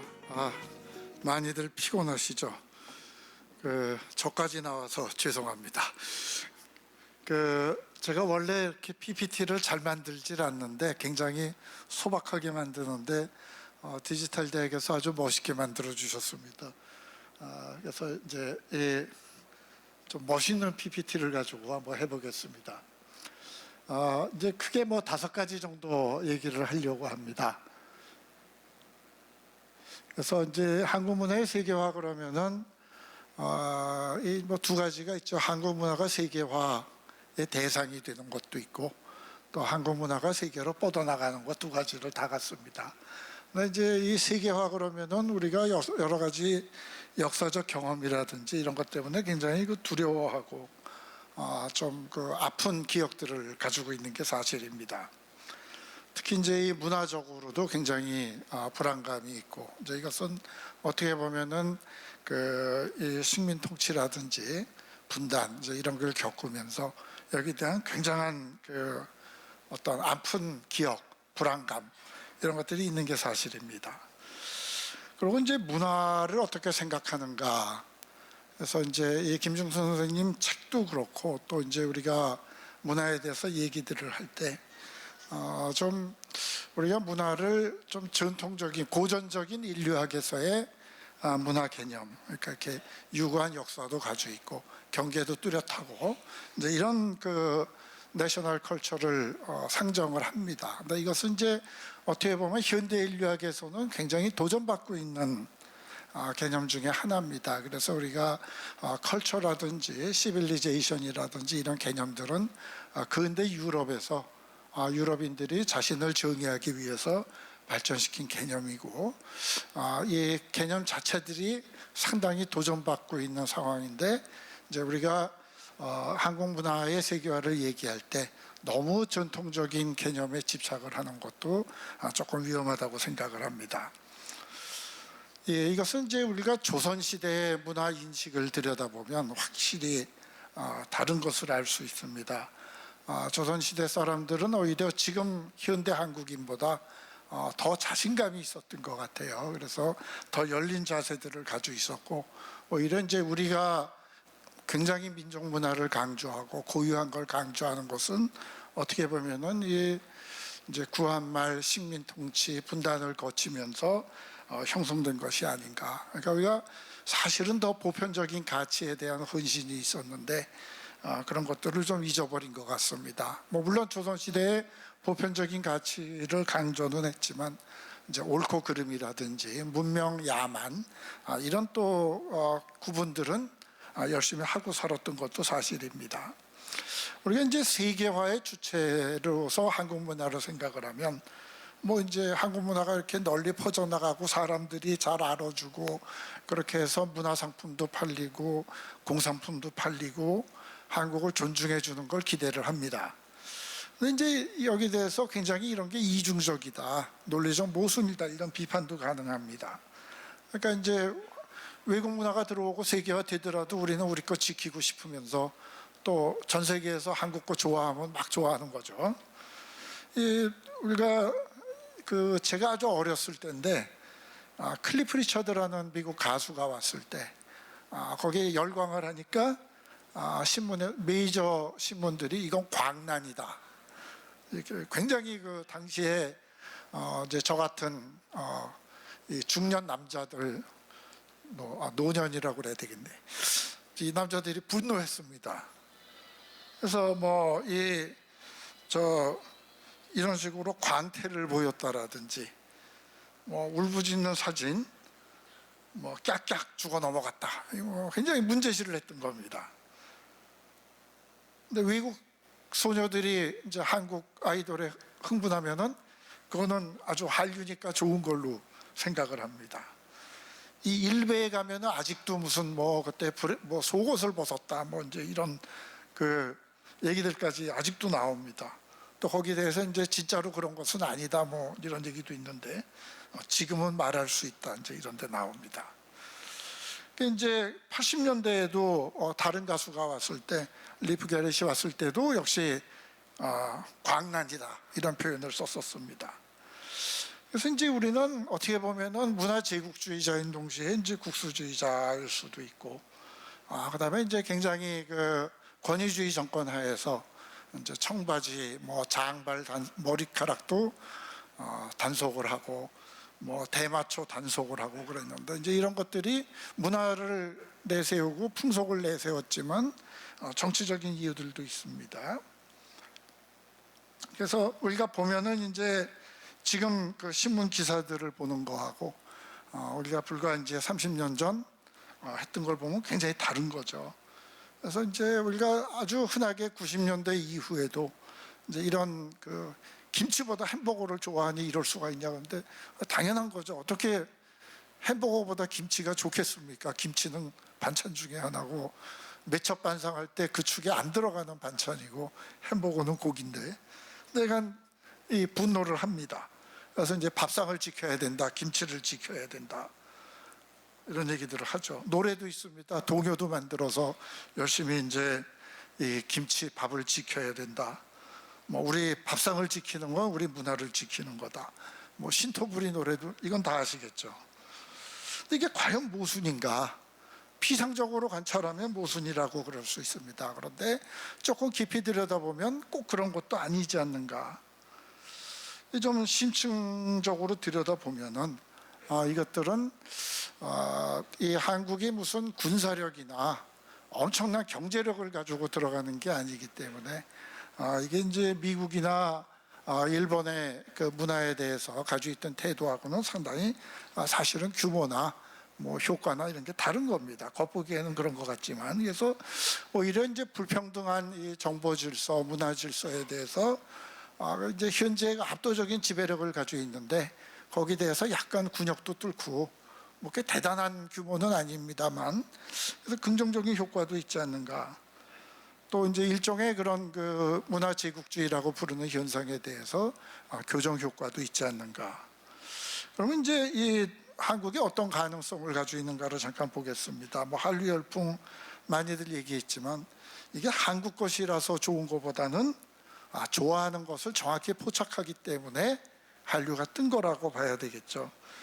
그래서 이제 뭐 K-팝이니 좋아하는 거를 하다 보니까 한국에도 관심이 생기는 경우가 많은 거고 이제 이게 처음에 경제적 파급 효과는 그렇게 성공을 못했는데 이제 지금은 창조 산업, 뭐 문화 산업 그래서 이제 정부도 막 뛰어나서고 있습니다.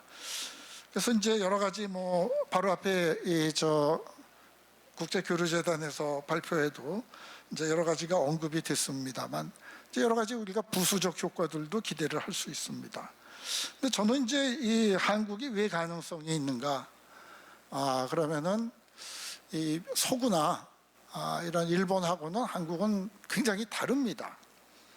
그러니까 이 서구를 따라가거나 따라가는 건 별로 그렇게 좋지가 않은데 한국은 제국주의 침략도 받았고 뭐 우리가 일어날 수 있는 나쁜 일들 뭐 지진 같은 건 안 일어났지만 화산 폭발하고 그 외에는 전쟁도 겪었고 뭐 권위주의 정권도 있었고 한국같이 남녀 차별 심한 나라도 없었습니다. 그러나 굉장히 많은 것들을 극복을 한 겁니다. 그래서 바깥에서 보자면은 우리 이제 큰일 났다 그러고 있지만 한국이 나름대로의 어떤 그 가치 고유한 것을 가지고 있으면서도 첨단 기술도 되고 민주화도 되고 경제 발전도 했다 이렇게 보입니다. 그래서 훨씬 더 친근감이 있고 서구를 직접 따라가는 것보단 한국도 했는데 우리도 할 수 있지 않을까 이런 생각이 있지 않을까.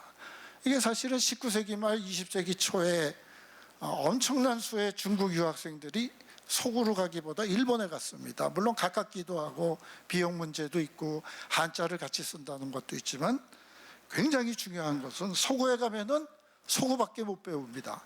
그러나 일본에 가면은 어떻게 서구를 그렇게 빨리 쫓아갈 수 있었는가 이걸 배울 수가 있었던 거죠. 그래서 이제 이런 효과를 지금은 많은 동남아 제3세계 국가들이 한국에서 기대를 할 수 있지 않을까. 뭐 이제 이렇게 한번 생각을 해봅니다. 그러니까 이 미국이나 유럽보다 어떻게 보면은 한국이 더 재미가 있고, 그다음에 문화적으로도 그냥 미국 거보다 한국 게 더 재미있을 수도 있다. 그래서 굉장히 그 좋은 그런 그 매력을 가지고 있다, 이렇게 볼 수 있습니다. 그러나 이제 이것도 잘하지 못하면 뭐 잘 안 되겠죠. 자, 이제 제목이 온라인 교육은 뭘 할 것인가니까 일로 가보겠습니다. 이 고려사이버대학 정말 놀랍게 발전을 했습니다. 저도 초창기에 조금 강의도 해보고 그러는데 요새는 이제 제 강의 정도는 필요하지 않은 것 같습니다. 워낙 잘하시는 분들을 많이 확보를 한 것 같습니다. 근데 이제 한국어 교육을 보급하는 거, 이거 정말 중요하고, 또 문화와 역사를 제공하는 거 참 중요한데 역시 그래도 계속 하려면은 수익이 나와야겠죠. 그러니까 직접 나오든지 간접적으로 어떻게 수익이 나올 것인가. 그다음에 이제 기왕이면 뭐 국가 브랜드 이미지 형성에도 기여하고, 뭐 조금 낯이 간지러워서 안 썼습니다만 역시 인류의 행복에도 기여할 수 있으면 참 좋을 것 같습니다.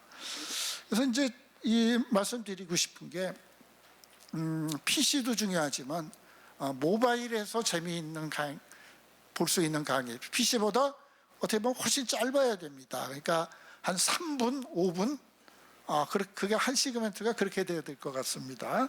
그래서 모바일에서 잘 뜰 수 있는 모바일의 특성을 가진 프로그램이 굉장히 중요하지 않을까. 그 다음에 제가 디지털 강의를 하면서 느꼈던 게, 이 커뮤니티를 활성화를 하면 이건 엄청난 잠재력을 가질 수 있습니다.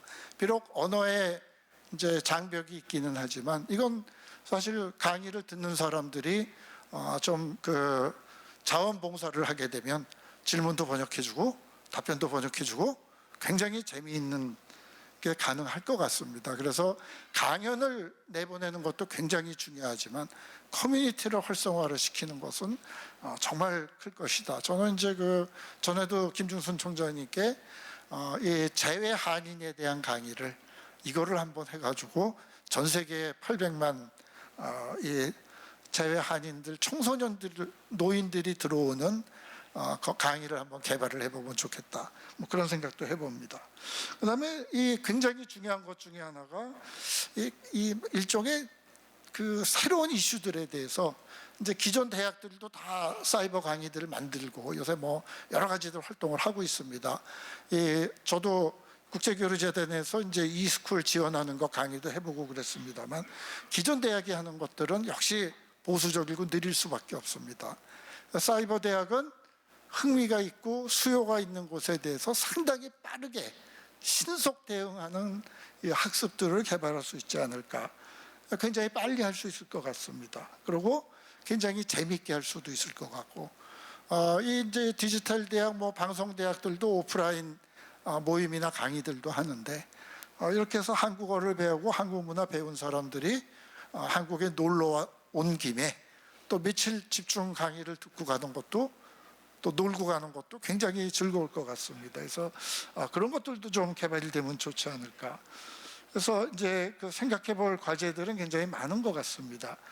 그러면서 이제 여러 가지 뭐 우리가 생각해 볼 수 있는데, 저 이제 특히 그 말씀드리고 싶은 게, 앞에 바로 그 김민정 씨가 얘기를 강조했지만, 이 처음에는 이제 한국 관련 이 역사, 한국어 교육이 중요하지만 결국 정말 많은 사람들이 공감할 수 있는 것은 한국이 겪었던 고통, 고민, 현재도 안고 있는 한국의 과제들이 그것이 한국의 과제로 끝나는 게 아니라 나의 삶에서 어떤 의미를 가질까. 이게 그 굉장히 공유하고 있는 문제들이 있습니다. 그러니까 글로벌 이슈라고 우리가 할 수 있는 것들은 보편적인 어떤 문제들입니다. 그래서 한국 환경 문제 엄청 심각한 나라 중에 하나였습니다. 또 그렇기 때문에 환경 운동도 전 세계에서 가장 치열한 나라 중에 하나입니다.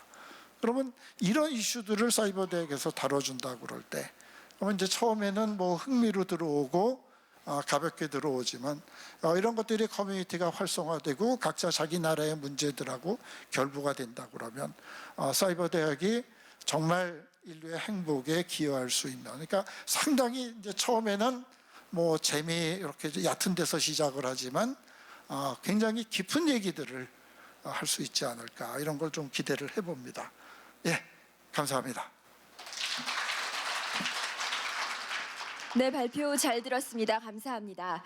다음 순서는 오늘 발표해 주신 패널 분들과 함께 토론의 시간을 준비했지만 아쉽게도 시간 관계상 생략하도록 하겠습니다. 대신 토론회 좌장으로 오늘 준비해 주셨던 조경진 고려사이버대학교 교수님께서 오늘 발표를 정리해 주시겠습니다. 교수님 단상으로 나와 주십시오. 여러분 좋으셨다가 마셨죠? 예, 토론이 없으실 줄 알았는데 제가 올라와서 죄송합니다. 예, 간단하게 그래도 저희가 마무리를 하고 끝내는 것이 맞을 것 같아서 제가 이렇게 올라왔는데요.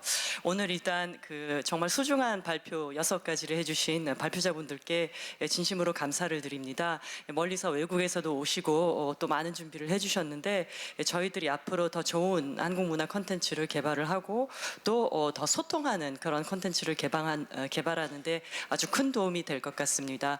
그리고 일단 무엇보다도 문화원장에 계시는 분들께서 이제 현장에서 한국 문화가 어떻게 보급되고 있고 그쪽 현지에서 어떻게 인지되고 있는지에 대해서 상세한 설명을 해주셔서 저희들이 그 현장에 대한 어떤 감을 갖게 된 것 같습니다. 이제 그렇게 함으로 해서 좀 향후 과제들도 저희들이 조금 더 정리를 잘할 수 있게 될 것 같고요. 이제 참고해서 콘텐츠 개발에 또 활용을 하도록 하겠습니다.